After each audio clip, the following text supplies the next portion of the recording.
Brodes Media. Reality is, this basketball team is 2-10, and it's an absolute fucking disgrace. And the last thing that I want to hear from everybody in that locker room, from the president of basketball operations, from the head coach, from ownership, from anybody involved with that franchise, is it doesn't matter. We are just waiting to get healthy. No, it matters. 2-10 is gross. 2-10 is digging yourself in such a hole that when healthy, I'm not necessarily sure you could even dig yourself out of. Joel's back. You're 0-2 with Joel back. He's supposed to just fix everything in their eyes. When Joel returns, that equals us winning a bunch of basketball games. But yet I watch him in the second half against the Orlando Magic look like one of the most uninterested players in the history of the league. Standing there with the ball in his hands, not thinking about someone who's just going to take it right from his hands. Not engaged. After a pretty damn decent first half, you're not locked in to go. That Orlando team was not full.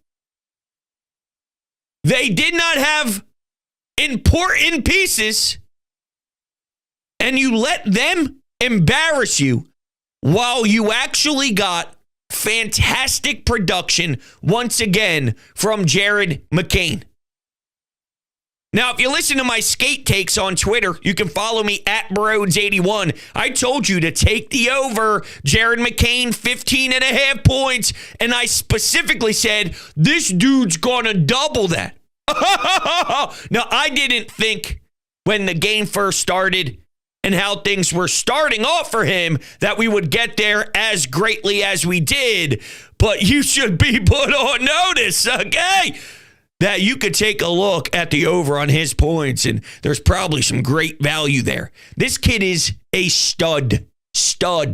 And as much as I'm enjoying him, and I mean that, like when I sit down to watch the Sixers, as we know they got a game Monday night against Miami. Following that, they play again on Wednesday against, who do they play? The Memphis Grizzlies. So, there's a couple of games lined up here. It's sad that my thoughts as I prepare and sit down to watch them is, let's just see what Jared McCain can do. I don't give a damn about Embiid. I don't really care about Paul George. I don't care about anybody else. It's Jared McCain. And that's how much you have fallen in my heart. I don't believe in them. I don't trust them.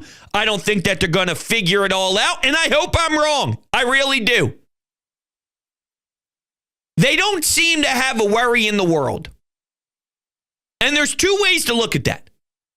One is they are so confident in themselves that they know that this is a struggle and it's not where they should be, but they can work themselves out of the funk. That's one side of it.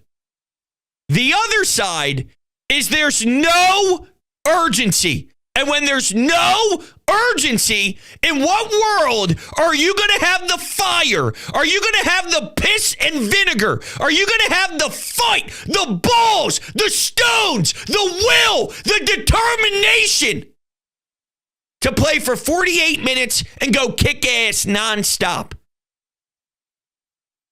If you keep ho-humming your way through, you're not going to be able to have that burn that you need. And if you don't get the burn that you need, you're going to look like Joel Embiid did in the second half in Orlando. And that is garbage. I love Joel Embiid. But what you can't do is talk about how you've done so much for this town. Talk about ramping up. And then the first time we get to witness you on the floor, the first couple of times, I mean, sloppy doesn't even do it justice. It looked like he didn't even care to be out there. That's how you walk the walk after talking the talk? That's unacceptable. You have to go out there and lay it on the line. But I think this goes from top down. They're almost taking a Philadelphia Phillies approach of don't worry about it. You should worry. Because there's a massive difference between 162 games and then essentially half of that when you're 12 games into this puppy. Before you know it, you're going to be 20 games in to your 82-game season. At some point, that matters. And I understand when you look at the standings outside of, who is it at the top? The Cleveland Cavaliers, who we saw recently, outside of the pretty resilient effort, by the way, against that crew. Disappointing that you didn't have your stars in the second half of a back-to-back. Paul George as well, going up against an undefeated team at home. But whatever. And the Boston Celtics, outside of those two teams, it's not really insane in the Eastern Conference. But it's not really about that. Personally, let's say, hypothetically, that in the Eastern Conference, there's two really good teams at the top, and then the rest are kind of whatever. And then you are in the range of whatever. Well, that's not fucking good enough.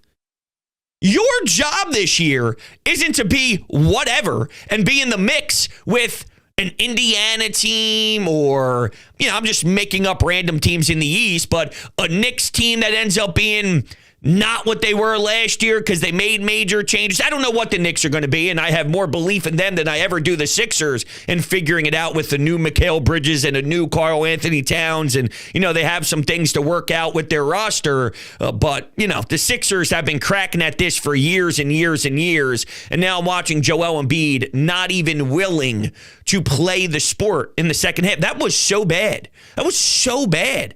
I don't know how, knowing where this fan base is, knowing where the city is, knowing where your team is, that type of effort is ever in play. You may not shoot the basketball well. You may not see the floor well. That's different. It looked like he wasn't interested. Wow. Maybe the standings would kick you in the ass a little bit, that we have to wake up. We have to beat an Orlando team that doesn't have a particular player. That needs to happen. They're not losing to the Boston Celtics every single game here. They're losing to a team up in Toronto when it wasn't great up there with their personnel either. They were missing guys. Toronto, that's a fat loss early in the year. You've had some ugly, hideous, garbage losses to teams that you need to rack up wins against. You can't even beat those teams. Imagine how down we would be if you were beating the teams you were supposed to beat and losing to the good teams. You'd have a pretty good record, and we'd be disappointed, and we'd not be happy, right? That's if you beat all the teams you're supposed to beat and couldn't get over the hump against the good teams in regular season action. That wouldn't even satisfy us, and we are right to not be satisfied by that. Yet now we're living in a world where you can't beat anyone. You can't even beat the bad teams, and these are the bad teams who are missing serious talent. Paul George is shooting, 0 for 15? The only hope that I have is enjoying Jared McCain. And I'm sure a lot of you have seen this one particular highlight that I'm about to reference, but he was driving the lane, made a beautiful pass to the corner, resets his feet over by the three-point line, gets the ball back and fires it off. And a lot of people are saying it does remind them of a very Steph Curry-like possession. Not that he's Steph Curry, but it reminds him of a reminds anybody who's watching of a Steph Curry-like possession, and it really does. It really does. He sees the floor well. He passes well. He's very decisive on what he wants to do. He reacts accordingly. I think when a defender does something the way that his instincts are to react to what the defender is doing, it's super sharp. Plenty of areas where he still needs to work, okay? But I'm just saying, for his base to be what his base is, the foundation to be as strong this early into his run is ridiculous. And who knows where we would be if Paul George and Maxey and Embiid, I don't know if he would have been given that free leash, that free pass. I don't know. Maybe he would have found a way if it was just Maxey who missed time. I don't know how much Kyle Lowry has left in the tank. I don't really care to watch Kelly Oubre. No disrespect, but I don't really care. Yabusele's fun. It's a fun little thing, but the ceiling isn't nearly as high as Jared McCain. But I would say between Yabusele and Jared McCain, those two are the needle movers for me. I think Jared McCain just plays a really sound base of a game right now, with who knows where the end could be for him.